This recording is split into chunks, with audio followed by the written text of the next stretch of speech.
Hello. Hi. Very quickly. Yeah. It's superintendent's birthday today. Oh, I know. Oh, you knew. Already. Oh, okay. All right. I did. Okay. No worries. And now everyone does. Yes. Well, not everybody heard, but some people did.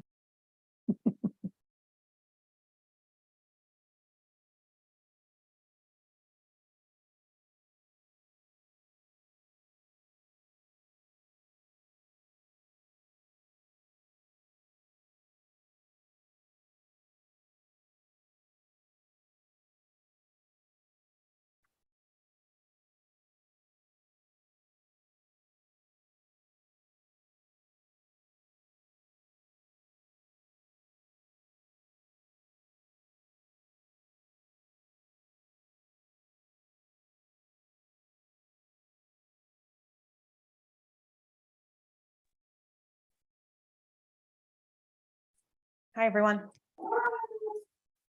Hello.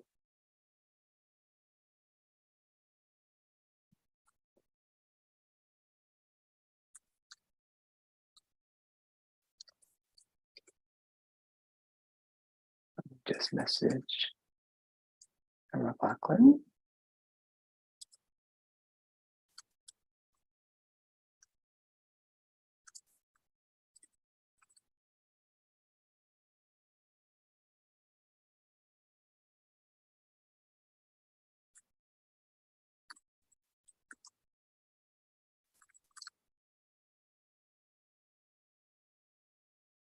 Just checking on with Member McLaughlin before we get started.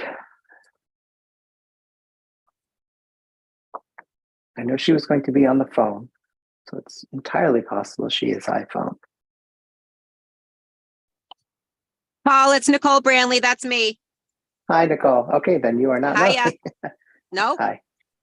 All right, let me give her one more minute. Actually, it's 7:34. We should get going because time. Oops. Let me go to the right posting. Good evening, everyone. Today is, what is today? Wednesday, May 17th. This is the Rules and Policy Subcommittee meeting to discuss the Bullying Prevention and Intervention Plan. I will read the full posting. Please be advised that on Wednesday, May 17th, 2023, from 4:30 to 5:30 p.m., there will be a Rules and Policy Subcommittee meeting held through remote participation via Zoom. The meeting can be viewed through Member Community Media on Comcast Channel 15 and Verizon Channel 45 at 4:30 p.m. Since the meeting will be held remotely, participants can log or call in by using the following link or call-in number. Medford Public Schools invites you to a scheduled Zoom meeting. The meeting link is https://mps02155-org.zoom.us/j/99633576663. The meeting ID, if you'd like to call in, you could call 1-312-626-6799. The meeting ID is 996-3357-6663. Additionally, if you have any questions or comments that you'd like to submit in writing, you can send them to me during the meeting at pruseau@medford.k12.ma.us. Please include your first and last name, your Medford Street address, or if you're an employee, indicate that, and your question and or comment. I'm going to call the roll. Member Graham. Here. Thank you. Member McLaughlin is not here yet, and Member Rousseau is present. So in the last meeting, I think everybody here was on the last meeting. Excuse me. In the last meeting, we had decided to pass the document that we had at that point reached. We had gotten to over to Member Graham to work her magic on it and produce something hopefully more coherent than what we had. So I believe it probably makes sense to let Member Graham go from here and perhaps share the document. Sure, I can do that. Give me 1 second.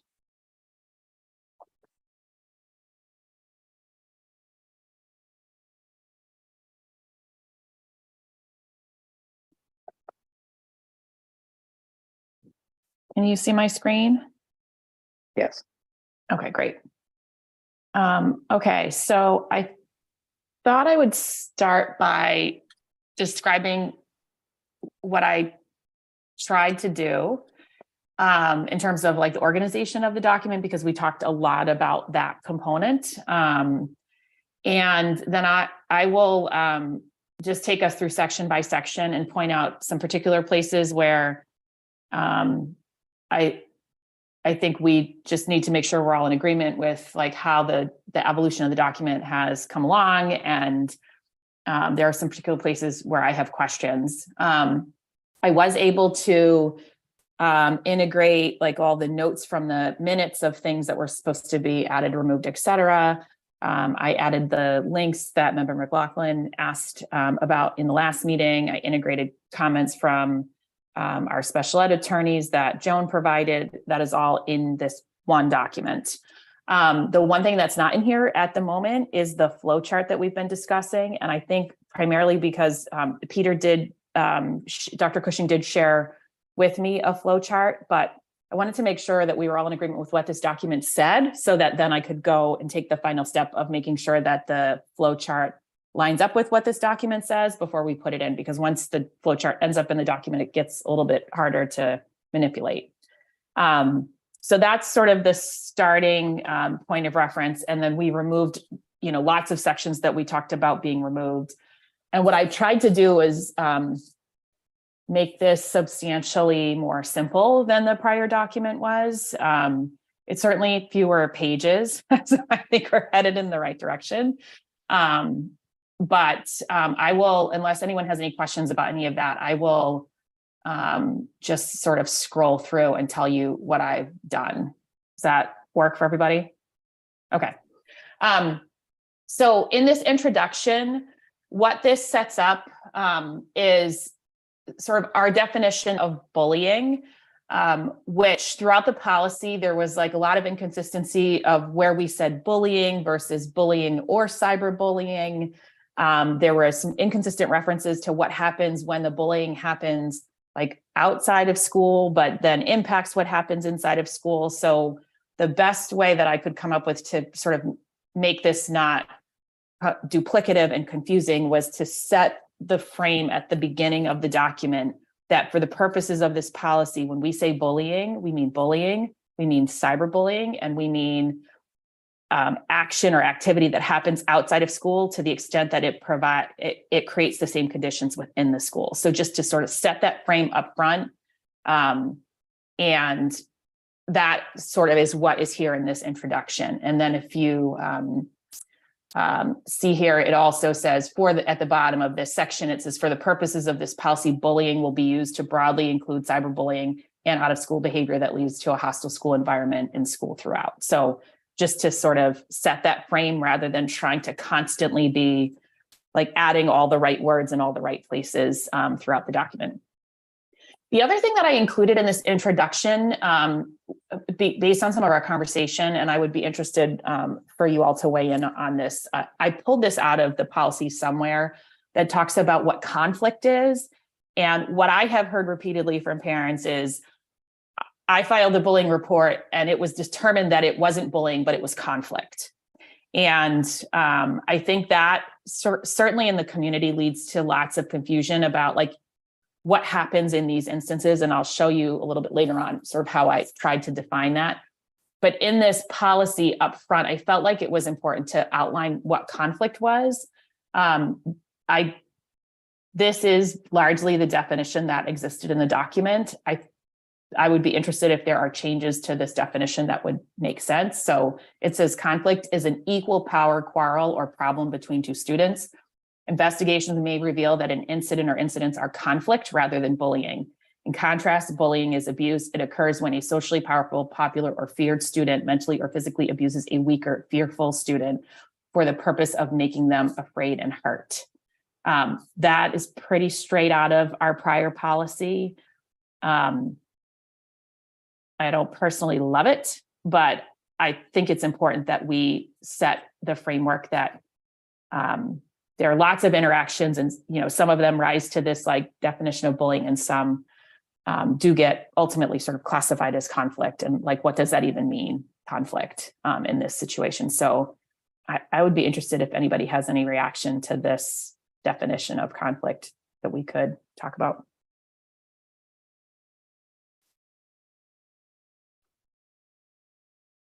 Anybody?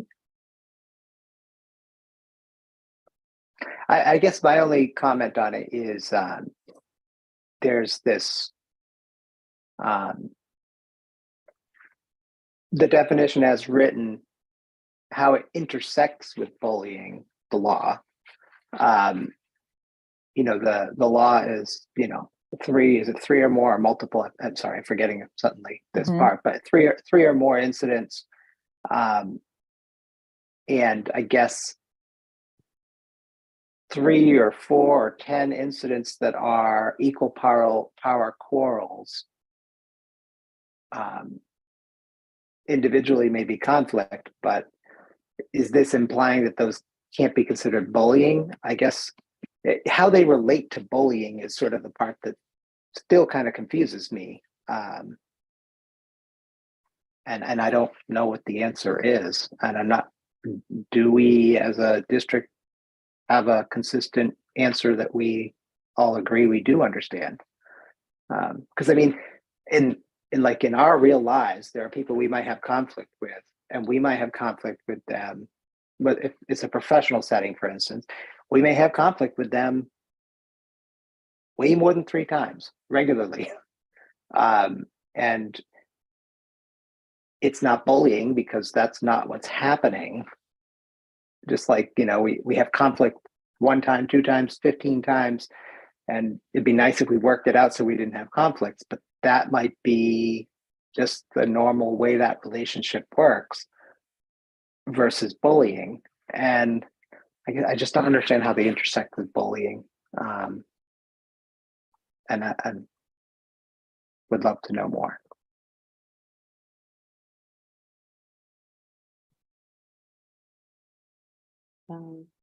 Dr. Edward Vincent?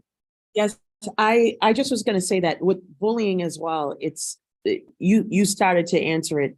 It is repeated, like a repeated pattern. So it's just not one-off. Not that we would want anything to happen 10 times, but it's like a repeated pattern of like targeted abuse.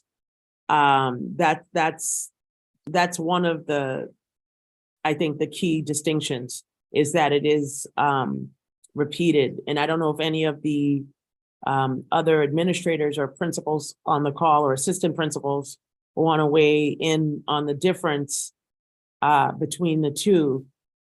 But the definition, Member Graham, that you provided for conflict, I did agree with it. And I just was thinking maybe the inclusion of the word repeated. In contrast, bullying is repeated abuse. I don't know if that's too similar, but just that would be my only recommended tweak.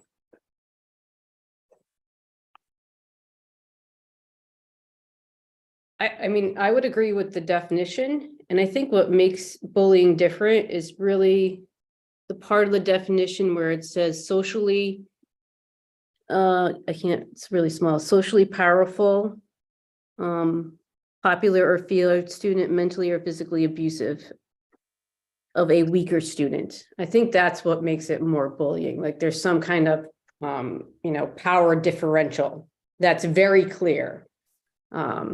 Because I mean, at middle school, conflict happens all the time. They're friends one day, next day they're not friends, the next day they're friends, and there's not this differential in who's more powerful or who's weaker. So we deal with, I mean, at the middle school level, I deal with conflict a lot, but I think it does, what makes bullying different is that socially more powerful person or physically more powerful person. Thank you. Mr. Tucci? Hi, good afternoon. And I kind of concur with, Farah and Maurice too as well, but let me just highlight a few. And I like, the definition that's in the document, but with conflict, It's more of a, I see it as a disagreement or an argument where both sides have the opportunity to express their views, and there's that equal power between the parties that are involved. But one thing I'd like to point out with conflict, generally, when there is a conflict and we realize that there is a behavior that is unwanted and it's hurting someone, it stops. Where we get into bullying is where there's a continuation of that behavior, where people realize that there is a problem. It's been presented to both students and parents and others, but it continues. And I think it's important to highlight when you're talking about the difference between conflict and bullying is that there's that difference in the power dynamic. The person bullying has more power over the other person, and there's a goal usually to hurt, harm, or humiliate that particular person. Thank you. If there's no other comments, I think we can move on. Unless Member Graham actually wants to talk about that more. Nope, we're moving on. Okay. So the policy, what I did then was I took the section, the actual policy is like the next like meat of this document, and just set up like at the top of the policy that we do not condone acts of bullying of any kind, that that we sort of set up that students and staff may not engage in bullying, that we prohibit retaliation, some of like the very big sort of headliners there. And then the way that I sort of broke out the policy was to talk about it in components so that it's clear like what component of the policy we're talking about, and tried to be like discrete about things so that they only sort of ended up in one bucket. So for example, the first bucket is prevention. So the law outlines quite a number of things that we must do from a prevention perspective. And I actually did go back yesterday and reread the law to make sure all the components are in here. So for example, this first paragraph, it says provide enhanced support, recognizing that certain students may be more vulnerable to become a target of bullying or harassment based on actual or perceived differentiating characteristics, including race, color, religion, ancestry, national origin, sex, socioeconomic status, homelessness, academic status, gender identity or expression, physical appearance, pregnancy or parenting status, sexual orientation, mental, physical, or developmental or sensory disability, or by association with a person who has or is perceived to have one or more of these characteristics. That's straight out of the law. But I put this comment in here because the law goes on to say that this plan, which we are required to have, shall include specific steps that each school district, charter school, non-public school, private day school, whatever, shall take to support vulnerable students and to provide all students with the skills, knowledge, and strategies needed to prevent or respond to bullying or harassment. And we can come back to this at the end, but one question I had was, I did not see anything in our prior policy that really, to me, sounded like specific steps that we are taking to address this requirement. So I'll just like put that bug in your ear now, and perhaps at the end we can come back around to this. Other prevention items, the district will provide age-appropriate instruction on bullying and intervention. The district will provide annual notice as required by law on the plan and the curriculum. This is what written notice will include. Many of these bullets, I don't want to read them all to you, but these by and large come either out of our prior policy or directly out of the law, usually both, because our prior policy was sort of a mashup of the model documents. So that's where these like sort of big long lists come from. And I think we can talk about how to best integrate comments and feedback after we go through all of this. Other prevention items, ensure district staff are aware of this policy, that this policy requires that all staff will model interactions with others that demonstrate tolerance and respect for differences, even if the issues being discussed are controversial at all times when acting in the individual's professional capacity or representing Medford Public Schools. This idea was buried somewhere like, 25 pages deep in our prior policy. And I thought it was really important to talk about from a prevention standpoint that we also are clearly describing to all of our staff that we expect, that they model good behavior, they model behavior that is consistent with this policy, anytime they're acting in their professional capacity or as a representative of the district. And then final prevention item, post the approved bullying prevention and intervention policy on the MPS website. So that is the prevention section. So any questions about broadly what I outlined there? The only suggestion I was going to say, Member Graham, to one of the comments in the sidebar about what are we doing to address bullying. I do feel that with our Nexus classes and some of the focus on the responsive classroom work, and during those blocks of time where it's self-focused, that students are being given strategies for self-regulation, strategies to be able to address, being cognizant or more aware of what they're feeling and what their reactions are. So I do feel like that the cell work that is happening, it was never maybe explicitly called out, but that it definitely is addressing, like getting to the root cause of behaviors that start bullying. So I just wanted to say that is something, and I could work on getting the official cell language, but I do feel that the intentional focus on social emotional learning within the district is at the same time addressing bullying, equipping students with tools to be able to self-regulate and to be able to identify behaviors, whether it's their own or the behavior of someone else, that like, this is a dysregulated behavior and I need to speak to an adult, like the see something, say something, talk to a trusted adult. All of those, it may look different at different levels, but we can specifically call those out, like what's at the elementary level and what's the equivalent at secondary. Thank you. Mr. Tucci? Yes, on that line, I want to just note, I think it's important to note about the intentionality of these topics during school assemblies, how they're also followed up in school guidance classes through the Michigan model too as well. And as Dr. Edward Vincent had mentioned too as well, we've rolled out the Say Something campaign and curriculum, as well as the reporting tool that is the anonymous reporting tool that's posted up on our websites, where anybody can go ahead and post a concern of theirs to a trusted adult, like a person like myself or our whatever school specific team it might impact. And finally, I'd like to say that it's not just our guidance counselors that are teaching this to our students. It is intentionally embedded with certain strategies and techniques from a social emotional perspective for all teachers, no matter which classroom that they teach. So I think that's really important to note, that we have a focus and we embed these strategies into every single classroom, from math, English, social studies, science, etc. Thank you. Awesome.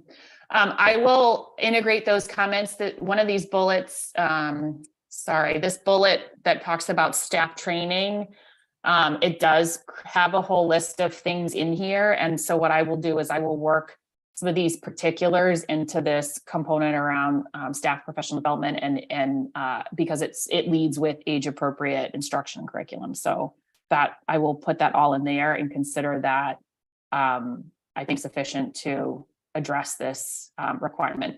So I think that should work nicely. Thank you for that extra information. The next section is on, did I lose it? Let's see here. Okay, incident reporting. So I start off, and what I tried to do throughout is frame this in terms of what Medford Public Schools will do, because our policy talked about like things parents must do before, and the truth is like we we have no say. We cannot mandate parents do really anything. And the more important thing is that we as a district are clear on what our responsibilities are. So you'll see like all of these things lead off with Medford Public Schools will. And I did that to broadly mean that this is a cohesive effort. And I tried not to differentiate like what central administration would do versus what a principal would do in various ways. If the intent was broader. So hopefully that sort of works as you all get a chance to like read and digest all of this. But when it comes to incident reporting, Medford Public Schools will designate a person in each building who's responsible for receiving reports of bullying. In most cases, this will be the school principal. In all cases, the individual responsible for receiving reports will be listed in the school handbook. The next bullet was actually something that I added in. I wanted to make sure that we had some discussion about. I know that we have talked multiple times about the bullying incidents that are related to athletics. And I wanted to suggest for this group to consider that assistant principals will not be designated as the investigator for bullying reports that occur as the result of participation in an athletics or extracurricular program, because that the reporting structure is such that those assistant principals don't really have any authority over the athletics director or programming, right? That typically sits at a higher level. So I wanted to offer that to this group for some thoughts. I mean, I think that particularly is relevant at the high school, I think to some degree at the middle school. But I know that we have had a number of bullying related reports surrounding athletics. So I wanted there to be, at least for me, I wanted there to be a clear distinction around how we handle reports of athletics bullying so that they are investigated thoroughly. So I don't know what you all think about that. Well, I like it. I think that, you know, if we do change the structure of the organization, then some of these things would probably have to be looked at again. But in the current structure, I think it makes sense. And I don't know on the ground what that looks like. And if there will be challenges around, well, this is about the investigation. So who's going to be the person that takes the report wouldn't necessarily be different.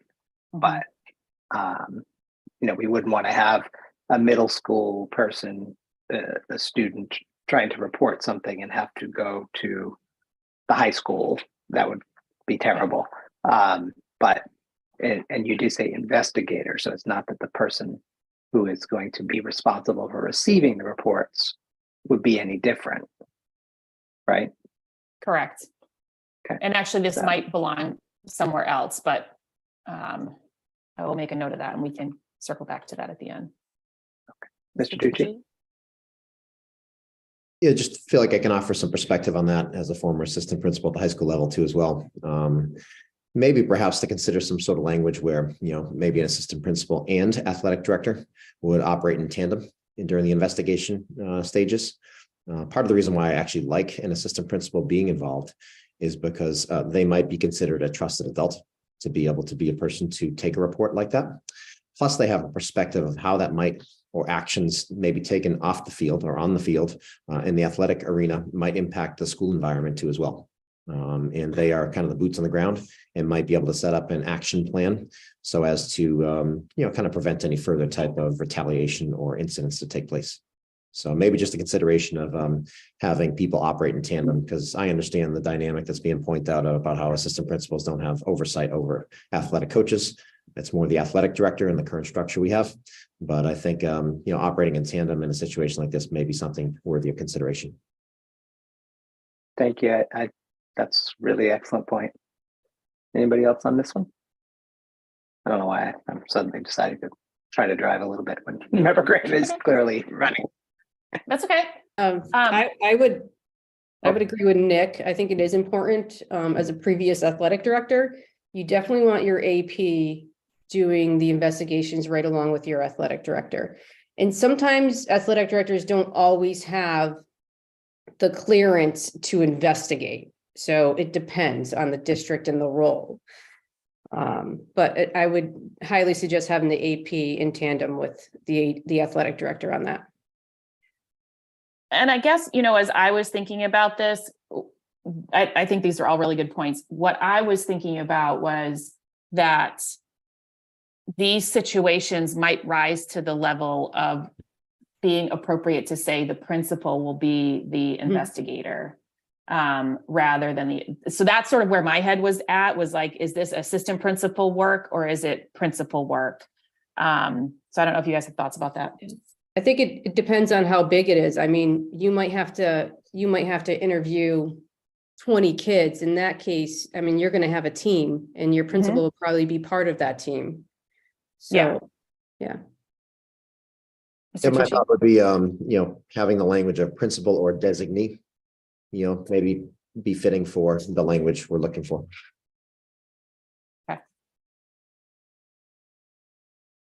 I could only jump on for 30 minutes. I have another obligation at 5 o'clock. If that ends early, I'll jump back on. So, thank you. I'm sorry I have to jump off, but if I can, I'll jump right back on. Thanks. Thank you. This next bullet, I think, is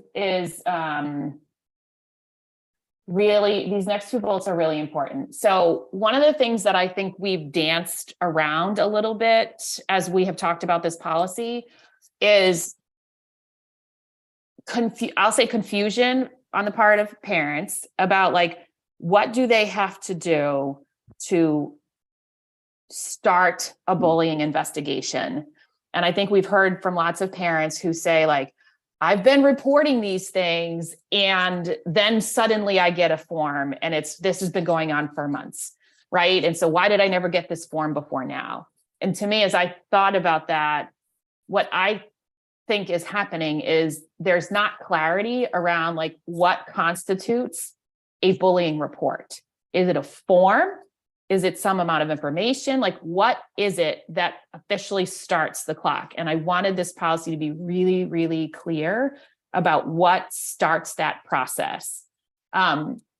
So I'm totally open to, like, what this sub bullet list is, but what this bullet says is Medford Public Schools will consider an allegation of bullying as submitted, regardless of whether official forms are completed or if the allegation is anonymously reported. An allegation will be investigated as an official bullying report if the allegation is reported to a staff member and includes the below listed minimum information: the name and school of the target student, the name and school of the aggressors, the date and location of the incidents, a description of the incident that is believed to meet the criteria for bullying behavior, and contact information for the reporter, which obviously required but not recommended in the event that this is an anonymous report.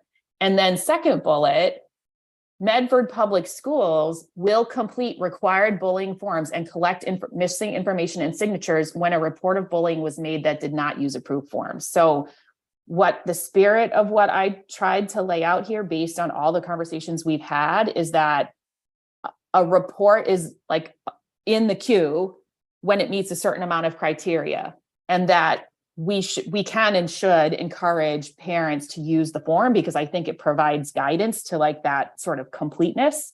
But that if that doesn't happen, then it is the responsibility of the school district, the investigator, whoever that is, to do the paperwork on the forms. So what I'm trying to do is be crystal clear about what starts the clock for parents, in particular, and students. I think we should definitely encourage the use of the form wherever we can, but also sort of recognizing, like, we do need consistent documentation around these things, which is why the second bullet of, like, whoever is doing this investigation will complete the paperwork if that hasn't already been done. Thoughts? Yes. I think in the spirit of providing, clarity, one of the things when we were up, I don't know which page it was on, when we were, where you gave the definition between bullying and bullying being the repeated abuse, and when there are other situations that are deemed like an incident. I think that our hope would be that false reports or false bullying reports are not being generated, but sometimes, unfortunately, when you're working with young people, young adults, sometimes people do things out of retaliation, and we could end up with situations where false reports are coming in, and there have been situations where people have been accused, and when an investigation took place, it was found that the information was not credible. And so I'm just saying, as we're creating the official policy, that we're not opening an additional door for this to be abused. Yeah, we do, a little bit later in the document, we talk about false reporting, false allegations. So maybe hold that thought until we get there. Okay. Incident reporting also, we also sort of frame up that staff are required to report incidents that they witness or become aware of. That staff follow the same reporting responsibilities as students and caregivers. Member And Graham, that Medford will accept and investigate allegations of bullying or retaliation that are made anonymously. However, no disciplinary action shall be taken against a student solely on the basis of an anonymous report. And that's like, right, that anonymous language is right out of the law. thank you. Member Graham, in the staff are required to formally report the incidents. I don't know if we want to add some kind of wording here. I don't know how to put it, so maybe just a note, but you know, when you drive by an accident, the best, dial 911. It doesn't matter if there's 20 other people there, because they're all standing around thinking somebody else dialed 911. And I imagine scenarios perhaps in a lunchroom where there's multiple staff members and they all see an incident happen, and they each think somebody else is going to do it. And whether that's based on like, oh, there was an assistant principal there and I'm just a teacher, or whatever, like, whatever the stuff that goes on in someone's head as to like, oh, somebody else is obviously going to take care of this report. If there were 5 adults in the room who work for us, there should be 5 of them making sure that the report is written. And it doesn't matter where they are structurally in the organization, they are all responsible to make sure that one is done. Now, I mean, if they go up to Mr. Tucci and says, are you going to do a report? And he says, yes. I'm not saying we need 5 separate forms filled out, but short of an affirmation that somebody will be doing it and they know who it is, they are on the hook to make sure that it gets done, whether that's by them or not. So I just really worry about that, similar to the car accident where everybody stands around and waits for the ambulance that never got called. Thank you. Okay.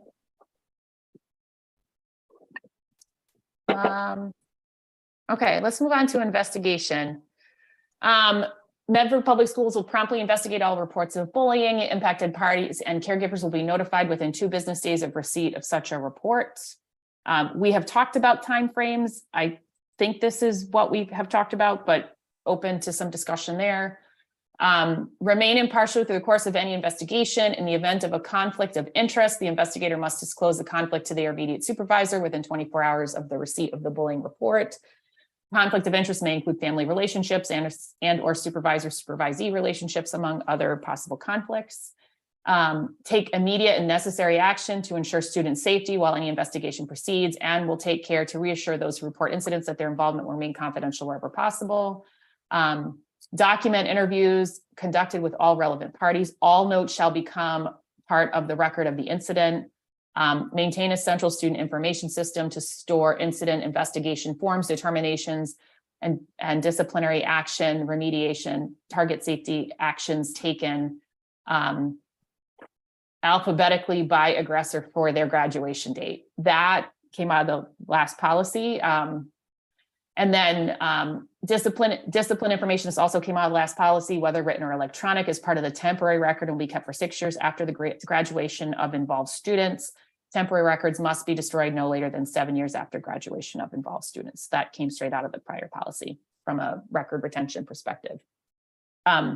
Ensure copies of all bullying investigation forms, reporting forms, if any, remediation agreements, and behavior plans are placed in the student file. This last bullet I would like to discuss because it came out of the prior policy. It says, and I did not change this at all, your personal notes can be kept indefinitely as long as you don't share or consult with them in the presence of parents or students. And that felt super alarming to me, but I didn't know if there was something I didn't know, but I wanted to specifically point that out and recommend that we strike it. I certainly am alarmed by it as well. You know, the days of everybody keeping a little journal that they are jotting notes in are over. These are going to be notes that are probably largely going to be electronic, and the average person, certainly the average employee's ability to maintain top-notch security on their own electronic content is not encouraging. Not a dig at our staff. It's most people are really actually quite bad at it. So the notion of confidential notes concerns me greatly. Also, what are you going to do with them? Write a memoir someday about something you can't write about? I think that why you would want to keep them is also concerning. If it's important enough to be written down, put it in the official notes. I couldn't think of any legitimate reason to keep personal notes like this, but I don't work in a school, so I didn't want to just delete it, but it felt like really, really concerning to me. If I may, in different contexts, there are some things that are kept personal that are not part of the official record or the official file. So I am aware of that on the school side, and that's usually when we're working with legal counsel. And so I don't know if that's something that I, should just get clarification on. Not everything is kept electronically. So I wasn't part of the creation of this first document, but I'm just wondering if it's related to that. Thank you, Dr. Vincent. I mean, if there's a valid reason to be keeping your own personal notes, the word indefinitely part in particular is the part that would bother me the most. I mean, we have a whole thing about making sure this stuff is destroyed. So even if there is a valid reason that we find or can figure out better, which by the way, we should include something in here to explain that, I think, for the next school committee in 10 years, trying to figure out what this means. But indefinitely is just scary. I mean, our kids already, their whole lives are going to be, many of our kids' lives are going to be derailed by the digital content created in their teen years. And I just don't think we should have a policy to not making it worse or enshrining it in policy. So yeah, thank you. And we can check with Attorney Greenspan as well about whether there's some. I didn't read anything like that when I reread the law top to bottom, but I am not a lawyer, so I will defer to him so we can ask him that question. The next section is on decisions and findings. So this is one of the references that was added from our special ed attorneys so that we will act in accordance with Master Law Chapter 71B, Section 3, around when the IEP team determines a student has a disability that affects social skills development, or the student may participate is vulnerable to bullying, harassment, teasing because of his or her disability, the team will consider what should be included in the IEP to develop the student's skills and proficiencies to avoid and respond to bullying, harassment, or teasing. So that is in there to say that, you know, we know and we understand that there are potential impacts there. Also under decisions and findings, so what I did was I put two structures in here. One is complete the following steps if the investigator determines that bullying or retaliation has occurred. And so there's like notifying the police, or if the principal believes there are criminal charges that may be pursued, take appropriate disciplinary action consistent with the policies and procedures of Medford Public Schools, notify parents, notify them of any action taken to prevent further acts of bullying, and provide victims and aggressors with significant opportunities for counseling services. This can take the form. This is like right out of the prior policy. I then put in a structure here that says, like, if the investigator determines that bullying has not occurred, but that the incident warrants action to avoid progression of the relationship to one where bullying does occur. So this is the conflict component, that there are a set of steps here as well in terms of, you know, any disciplinary action, notifying parents, et cetera. So it's largely the same, except for the part where we're going to notify the police in some instances. But one thing I think we heard from parents as we have talked about this is, I think there's a belief that if bullying is not the end finding, and I think we had a related conversation about appeals last time, that means nothing is going to happen. And I think that's actually not true at all. If there is conflict, there still is a requirement on behalf of the district to act to prevent like this conflict from escalating to a like repeated pattern of bullying, right? So what I tried to do was sort of lay this out so that there were clear responsibilities of the district, whether bullying has occurred by the determination of the investigator, or whether conflict has occurred. And so that's the structure here that I tried to set up. And then act to create a stable environment for victims and aggressors, regardless of whether bullying or conflict has occurred. Interventions may include, this table was in the prior policy. I think it's helpful for people to understand that these things could be, these could be the kinds of things that happen in both cases, bullying or conflict. And then there's a bullet here that, you know, when we're talking about findings, discipline any student who knowingly makes a false accusation of bullying or retaliation per the approved disciplinary policies of Medford Public Schools. If the false allegations have civil and or criminal elements, further actions may be referred to by the appropriate law enforcement agency. This set of references and links was provided by our special ed attorneys. I think we also have some links to our policies that will need to be added in here.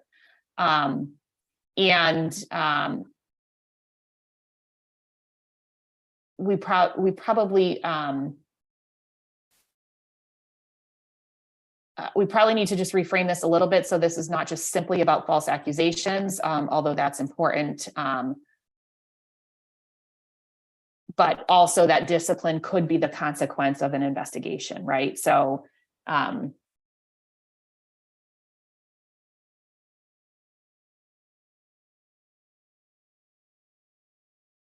that would go there. So we'll just clarify that discipline is a potential outcome here, whether it is a consequence of the investigation, whether it's bullying, whether it's conflict, whether it's a false accusation, whether it's retaliation. Discipline is a possible like outcome, and that the district will administer consequences that are consistent with discipline under the law and consistent with our policies. So I think we have a couple of other links that will need to go in here.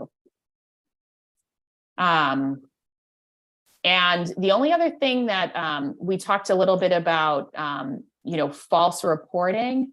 There was a there was reference to like what happens in a situation where there's false reporting. And when I thought about like the involvement of like parents, caregivers, community members, et cetera, who might be involved in false reporting, it struck me, and I'd be interested in how this works in practice, that there's nothing you can do to somebody who falsely reports something to you that doesn't, that is not a student in your building or a staff member, right? So if a person in the community provides a false report, like there's not any recourse the district particularly has against that person because of this false report. But that I wanted to make sure that there was a reference that those kinds of things might be reported to the appropriate law enforcement agencies, and to know that that's going to be really situational, like what you all decide to do about it, but that there is accountability for that kind of thing. It just is not accountability that the school district has. So your responsibility would be to get it to the person who can actually take action if necessary. Sounds good. Questions about that? Okay. Retaliation. So Medford Public Schools will discipline any student who knowingly retaliates against another student as a result of a bullying allegation or investigation per the approved disciplinary policies outlined by Medford Public School Committee, and as further described in school handbooks. If the retaliation acts have civil and or criminal elements, same language came out of the last policy. Some other, any questions so far? I'm just trying to keep an eye on time here. I think we're doing okay. The next section is responsibilities that are in addition to what we've described. So there are some central administration responsibilities here around reporting to DESE. There's a survey that must be administered every 4 years under the law. There's outreach required. So there's some central administration responsibilities here that are outlined. Building leaders really was just to say a couple of things that you will, that our building leaders will take proactive steps to avoid escalation of incidents into bullying behaviors. They'll document incidents of student behavior and treat these incidents with standard school disciplinary procedures, and that they'll, our building leaders will amend handbooks to reflect policy and plans herein. And then the school committee's responsibility, and again, this is sort of additive to everything else that we've talked about, is that this plan needs to be updated biennially according to the law. We're almost done. The last section is a procedure for what happens to receive and investigate a bullying report. I did my best to not change the process that was outlined, but the process that was outlined was admittedly a little bit like helter-skelter. So I think I put it all together the right way. I would definitely want you all to review that and make sure that you're in agreement. But this is a step from the top to the bottom that we would be expecting to follow, because the law does say that this policy needs to include procedural steps, which is unlike most policies, but that is what the law says. So this is, a series of steps. I think there's 15 steps that go from, the very top of receiving a report to all the way down, so that there's just one place that you could go and look at that, particularly if you're a parent. The one comment that I had in here, and Joan, I want to point this out to you, this component of if the student has an IEP or 504, work with his or her liaison to determine whether the behavior is a manifestation of the student's disability throughout the remainder of the process. That language was in the process in the prior document, but it was much further down in the sequence of steps. And it struck me that it should be happening at the top of the funnel and not many steps into the process. So I would ask that maybe when we turn this over to you all for your review, that you just take a look at that and make sure you agree that that's in the right place. Okay.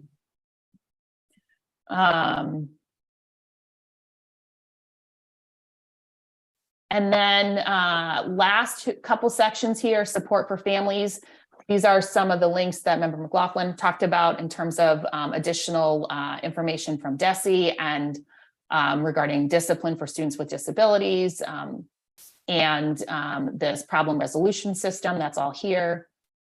There are a handful of other definitions here that are relevant to the topic.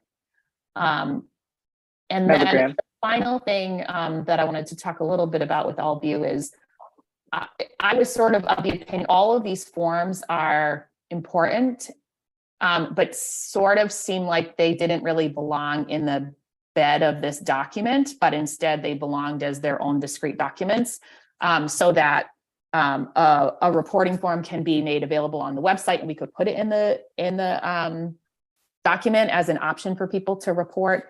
And that those, the incident investigation forms obviously don't necessarily need to be on the website, but they need to be available for staff. So it felt clunky and cumbersome for those to be here, especially if we're going back to the premise that a bullying report does not need to come in on any particular form. So I would recommend that we take these out and house them separately, and that they become really the responsibility of the superintendent, as would sort of any operational items in a typical policy. So that's my thought about what to do with these forms at the end. I read the forms. I thought they were generally fine. My bigger issue with the forms was, again, just making sure that it's clear that we don't have to wait for a form to consider that we have received a report. Member Graham, I agree. We should put them elsewhere. I think, you know, we can actually add just an item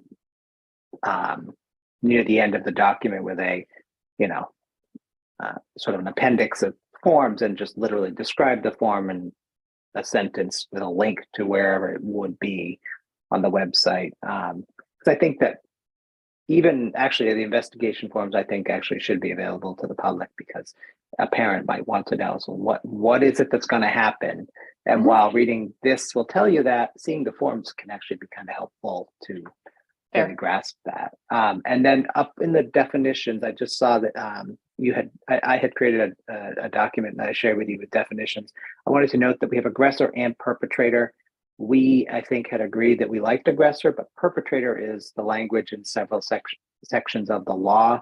And so that's why it's also here, because in places where the law is actually literally typed, you know, the language in the law is in here in some places, and the law says perpetrator. So we're going to keep that. But I think that's a good question, is can we just use aggressor instead? Thank you. Dr. Eva Vincent? Yes, the only piece, and I know we can consult with legal guidance, but when a district finds officially, you know, declares bullying, all formal bullying documentation is reported to DESE. And on those forms, it does have like the Massachusetts general laws that are stated on those forms. So I do believe, even if someone were to do an initial form saying that they're reporting it, that at some point, even if that clarification is given, it really should go on that legally binding document, because it's an official document that needs to go to DESE. It's like a legal document. So I just wanted to say, like, if someone were to start the process and put it down, that they eventually be given the official paperwork, so we are in compliance from a paperwork perspective. So I just wanted to say, I don't know if that could be added or an asterisk somewhere in this new policy, that I do believe we're going to have to, we need to submit that official paperwork and have it down properly documented with the official general law, etc. Yes, I think that's definitely in here. I mean, I see that Member Graham has actually highlighted the requirements that DESE has. And I think that earlier on, there is this, you know, if the incident is coming in and it's not coming in on a form, like get the form going is definitely the goal. And I mean, even if DESE didn't require it, that makes a lot of sense process-wise to have, you know, even if the starting points are a little bit different, as quickly as possible, getting everybody into the same exact process, I think is ideal for staff. I mean, we'll have to manage all this. So anybody else have any thoughts or questions? I think last meeting I might have said this was going to be our last meeting. I think we have to have one more. I also think we need so the notes that Member Graham has made, I think, are all things for which she could get an answer. And Propose then just something, make, yeah. And so what I think makes sense is that Member Graham, if I'm giving you work, so hopefully you're okay with this, makes these updates to the document that we've just discussed, and then sends that to the administration to comb through it in detail, because looking at it on screen isn't the same.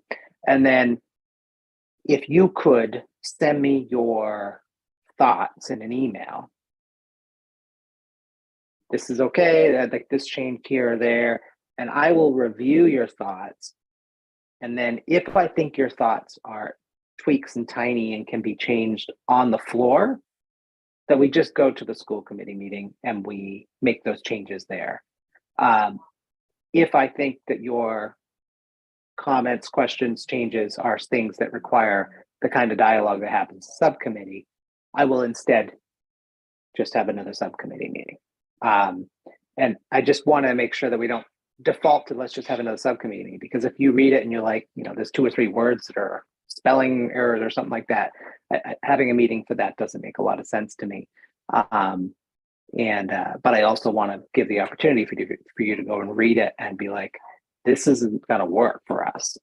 If this isn't going to work for us, or you have a reason why you think this whole section's not going to work, the floor of the regular meetings isn't the right setting for that.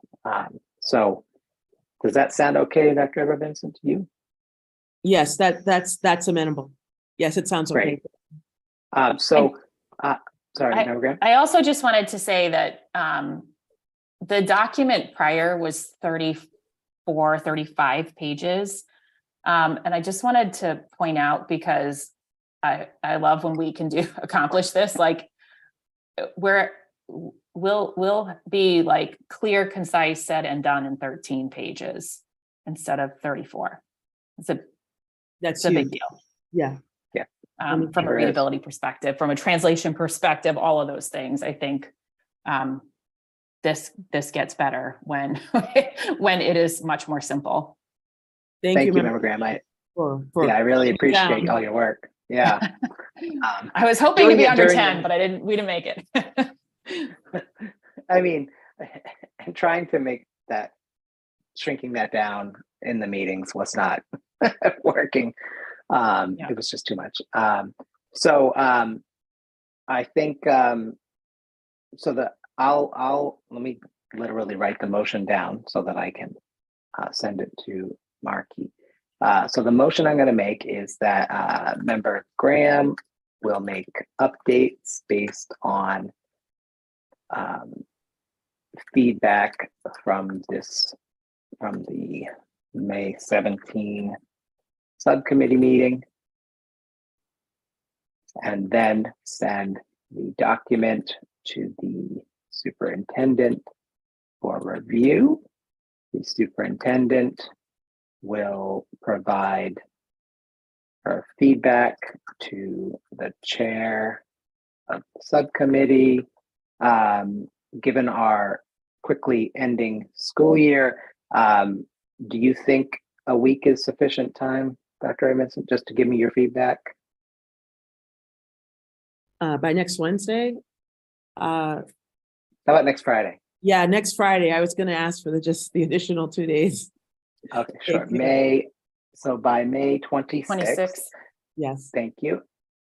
And at that time, chair will decide if the feedback from the superintendent requires another subcommittee meeting, or if the new policy can be sent to the full committee on, June Good 5. thank you, on June 5 for final, For first reading. thank you, first reading.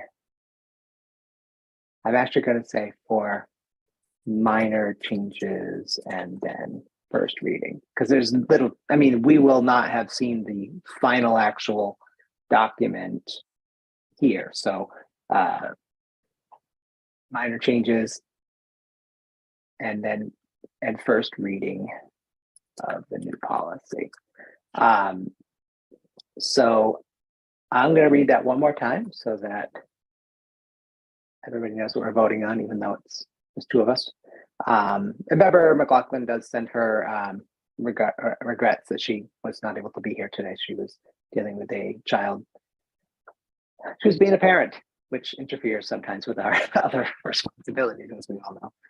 So Member Graham will make updates based on feedback from the May 17th subcommittee meeting and then send the document to the superintendent for a review. Member Graham, when would you send that so that I can Tomorrow. by May 18th? The superintendent will provide her feedback to the chair of the subcommittee by May 26th. At that time, the chair will decide if the feedback from the superintendent requires another subcommittee meeting or if the new policy can be sent to the full committee on June 5th for minor changes and then the first reading of the new policy. This, I'm just going to make it a little longer since I'm typing. This, it's kind of weird. This motion reflects a reporting out of the new policy, the amended policy favorably. All right, I'm not going to read it a third time unless somebody wants to hear that. Any other comments? Okay, I'll take the roll on that. Member Graham? Yes. And Member Rousseau, yes, and Member McLaughlin is absent. Excellent.